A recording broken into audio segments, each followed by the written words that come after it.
Now it's time for Who Does Alan Think Alan Is? Who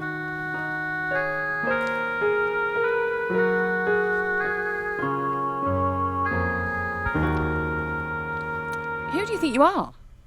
Just to explain, the sense of that line was not properly explained to the voiceover artist before she went into the booth. By the time I found out, she was already in a cab. Complete waste of 30 quid. She sounds like she's been touched on a bus. My main guest today is one of the genealogists from BBC One's Who Do You Think You Are? Please welcome Henry Spring.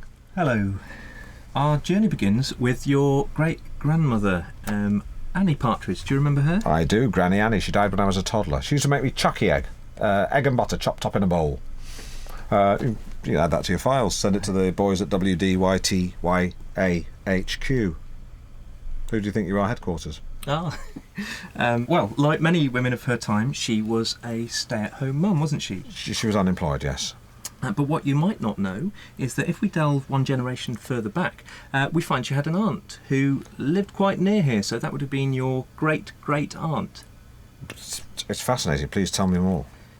She lived in a semi-detached house in Sheringham at the very end of the 19th century.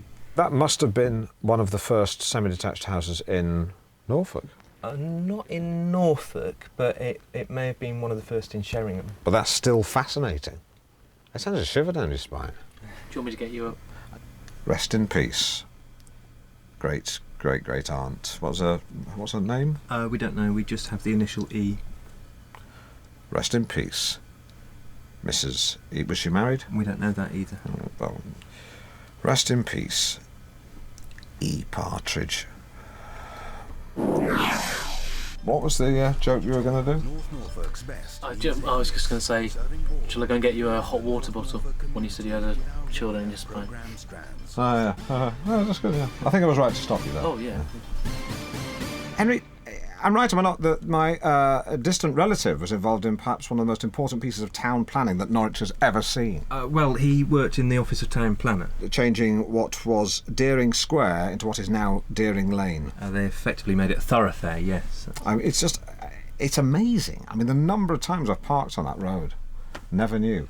I mean, I know it's loading only, but you park there after 6, they never get you. I almost feel like crying.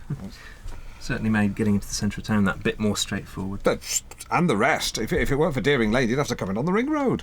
I mean, it's just amazing that an ancestor man had to wrestle with that awful decision. I mean, on the one hand, the square gave people somewhere to sit, a respite from the frenetic pace of life in Norwich. And yet on the other, I mean, direct access to Hobbs Road must have been like the promised land to civil engineers, cutting journey times from the east half of the city in half. It was caught between a rock and a hard place.